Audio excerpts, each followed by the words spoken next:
Los doctores se preparan para luchar contra la muerte. Es su meta principal. Cuidar a alguien al final de su vida es una lucha diferente. Es una prueba muy grande. No solo de lo que saben de medicina, sino de qué tan humanos son en el fondo. Muchas veces nos enfocamos en curar y podemos olvidar fácilmente el simple cuidado. Este cambio es difícil para muchos doctores. Necesita una forma de pensar nueva y diferente. Debemos aprender a ver que hay más valor en hacer que esos días sean mejores y no solo en alargarlos. Los médicos llevan una carga pesada, ven sufrimiento todos los días. Deben tomar decisiones que cambian la vida. Acompañar a un paciente en su viaje final es algo único. Pide más que solo saber cosas. Exige un compromiso personal muy grande. Esto puede ser muy agotador para las emociones, pero es una parte muy importante de su deber sagrado. Es un llamado a estar ahí cuando más se necesita que alguien esté. Los pacientes se enfrentan a su propia muerte. Necesitan honestidad y apoyo de verdad. Necesitan sentir que de verdad los escuchan.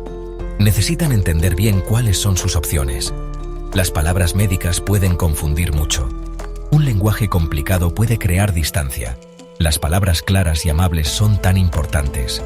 Estas palabras les ayudan a pasar por este momento difícil. Son como una soga que salva vidas en un mar de dudas y miedo. El éxito en la medicina se tiene que ver de otra forma. No siempre se trata de alargar la vida. Se trata de la calidad de esa vida.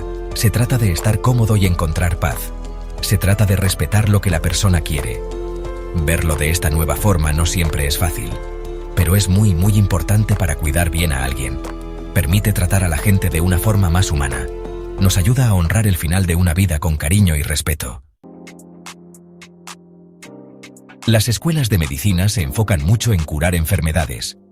Muchas veces no le dan importancia a enseñar cómo hablar sobre el final de la vida. Muchos doctores jóvenes no se sienten listos para estas pláticas.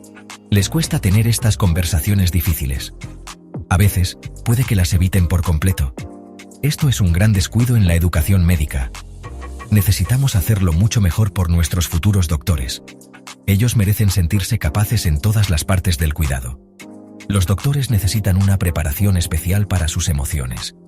Necesitan aprender a manejar sus propias emociones. Deben aprender a escuchar de verdad, poniendo atención. Deberían entender mejor cómo se sienten los pacientes. Hacer simulaciones y tener buenos guías puede ayudar. Esta preparación los hace más fuertes para aguantar. Ayuda a evitar que se cansen demasiado o se vuelvan fríos. Les ayuda a seguir siendo humanos en su trabajo de todos los días. Guarda su capacidad de sentir compasión. Los cuidados paliativos ofrecen una forma especial de ayudar. Se enfocan en aliviar el sufrimiento. Atienden las necesidades del cuerpo, de las emociones y del espíritu. No son solo para el mero final de la vida. Pueden empezar mucho antes, junto con los tratamientos para curar. Mejoran muchísimo la calidad de vida.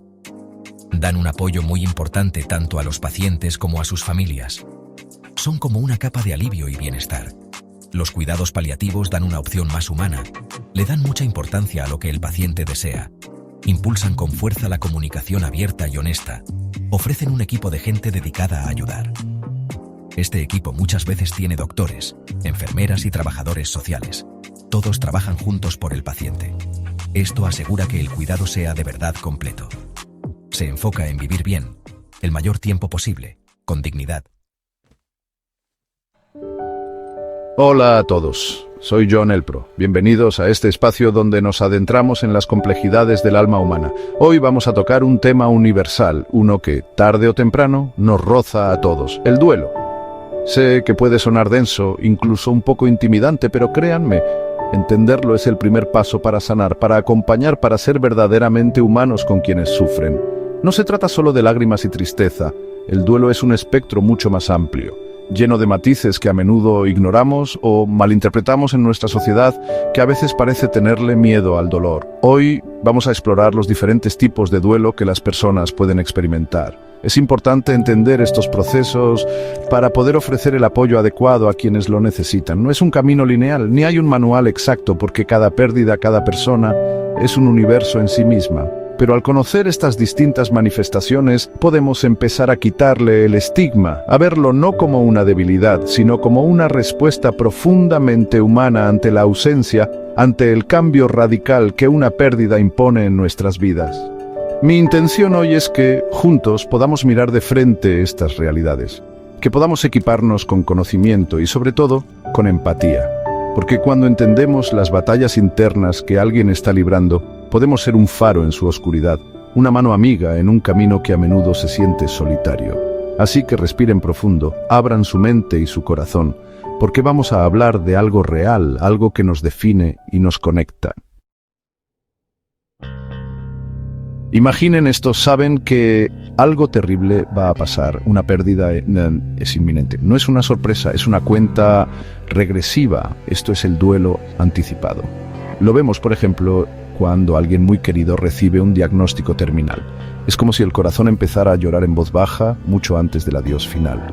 Comienzas a procesar la ausencia antes de que se materialice, a sentir el vacío que dejará esa persona, a revivir recuerdos y a prepararte, de alguna manera, para el impacto. Es un torbellino de emociones, tristeza, sí, pero también quizás rabia, negación y momentos de una extraña aceptación prematura. Este tipo de duelo tiene una particularidad casi paradójica. Es un proceso largo, a veces agotador, mientras la persona sigue con nosotros. Pero cuando llega el momento inevitable de la muerte, quienes han transitado este duelo anticipado pueden experimentar una especie de calma desoladora, una paz extraña. No es que no duela, claro que duele, y profundamente, pero es como si una parte del trabajo emocional más crudo ya se hubiera hecho. Ya has llorado muchas lágrimas en silencio, ya has tenido conversaciones imaginarias, ya has empezado a reconfigurar tu mundo sin esa pieza fundamental. Es una preparación dolorosa, pero a veces necesaria. Ahora hablemos de cuando el tiempo parece no curar. El duelo sin resolver es esa sombra que se niega a disiparse, incluso cuando han pasado meses, a veces años. Entre 18 y 24 meses es un marcador común, pero puede ser más. La fase aguda del duelo, esa que te desgarra por dentro, simplemente no cede. Sigue ahí tan presente como el primer día. Es como si una herida se negara a cicatrizar, permaneciendo abierta, sensible al más mínimo roce. La vida sigue para los demás, pero para quien lo sufre, es como estar atrapado en un bucle de dolor. Piensen en alguien que pierde a un ser querido de forma abrupta, inesperada, un accidente, un acto violento. Pasan los años, y esa persona sigue sintiendo una tristeza profunda, una negación que se resiste a la realidad, o una ira que no encuentra dónde anclarse. Estas emociones no son solo recuerdos pasajeros, invaden su día a día, afectan sus relaciones, su trabajo, su capacidad de disfrutar de la vida. Es un peso constante, una lucha interna que parece no tener fin, y que a menudo es invisible para un mundo que espera que ya lo hayas superado. Es crucial reconocerlo para poder buscar la ayuda que rompa ese ciclo. El duelo crónico es, en esencia, una forma severa de duelo no resuelto, una que se extiende por años y se vuelve patológica, complicada. Aquí no hablamos solo de tristeza persistente, hablamos de una incapacidad casi total para desconectarse del evento traumático de la pérdida. Cada día, cada pensamiento, cada pequeña cosa puede ser un detonante que te arrastra de nuevo al momento exacto de la muerte o a los sucesos que la rodearon, reviviéndolos con una intensidad y un detalle abrumadores.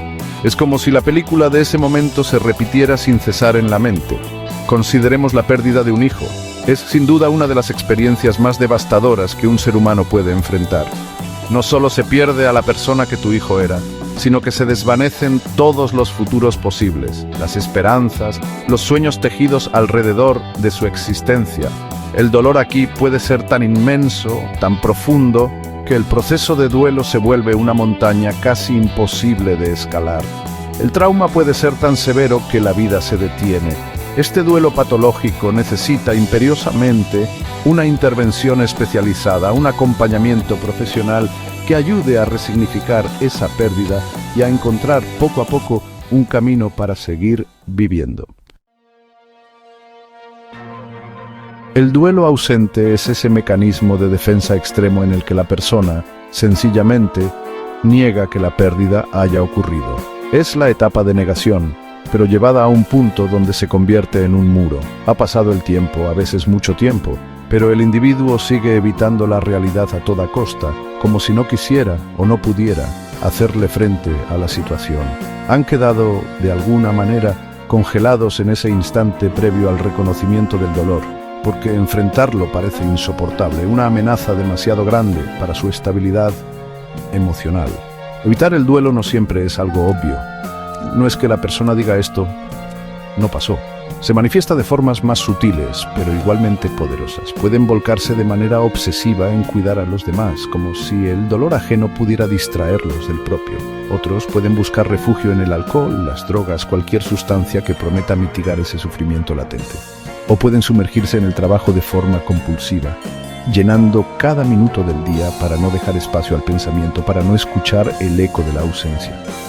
Es un intento desesperado por mantener a raya una verdad que, tarde o temprano, buscará salir. El duelo retardado es como una procesión que va por dentro, pero en silencio, esperando el momento de manifestarse. Es muy similar al duelo que consideraríamos normal en sus fases y sentimientos, pero la gran diferencia radica en su inicio. No aparece inmediatamente después de la pérdida, sino tiempo después, a veces semanas, meses o incluso más. A menudo, este retraso es una extensión o una consecuencia del duelo ausente que mencionamos antes.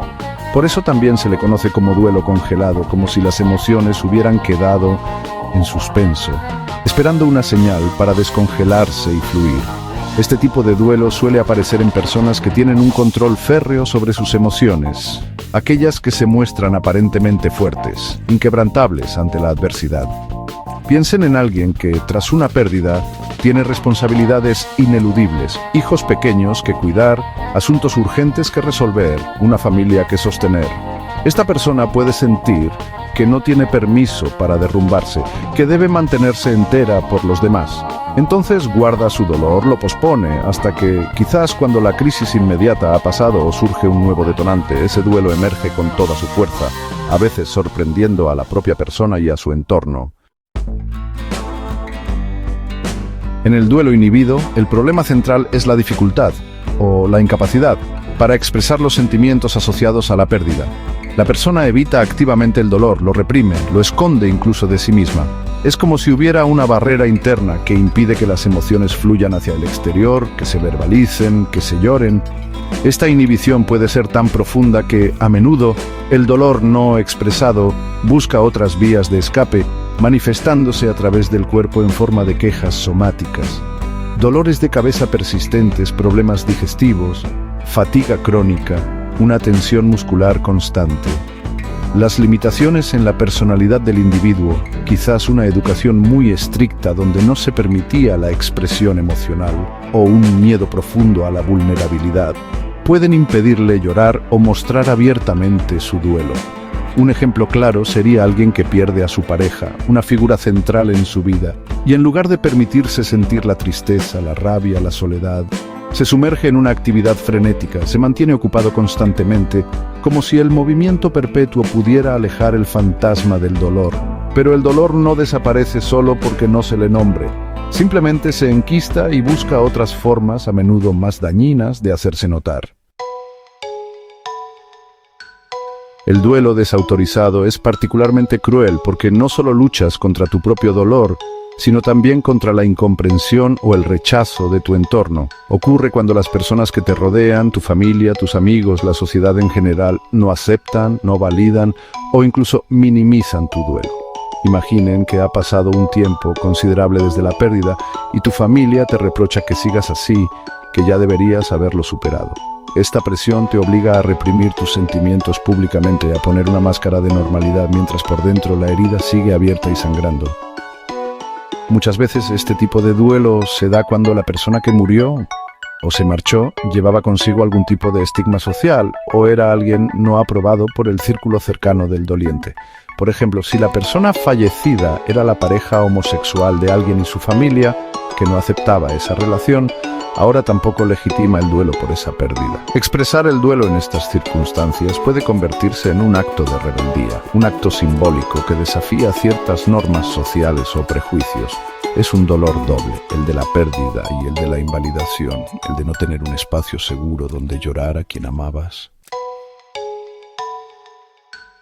El duelo distorsionado se caracteriza por una reacción emocional que parece a simple vista desproporcionada o incluso extraña en relación con la pérdida actual. Lo que sucede aquí es que la persona ya ha experimentado un duelo previo significativo, quizás uno que no se procesó completamente, y al enfrentarse a una nueva situación de pérdida, ese dolor antiguo se reactiva y se fusiona con el nuevo, creando una respuesta emocional mucho más intensa y compleja. Es como si la herida actual reabriera todas las cicatrices anteriores, magnificando el sufrimiento. Por ejemplo, alguien que experimentó la muerte de un padre en su infancia y nunca pudo procesar del todo ese trauma. Años después, fallece un tío, una pérdida dolorosa por sí misma, pero para esta persona, la muerte del tío actúa como un detonante que revive con toda su crudeza el dolor de la pérdida paterna. La reacción puede ser de una intensidad abrumadora, con comportamientos atípicos, una angustia paralizante o una ira exacerbada que pueden parecer incomprensibles para quienes no conocen su historia. Este duelo es un recordatorio de cómo las experiencias pasadas moldean nuestra respuesta al presente, especialmente en momentos de vulnerabilidad.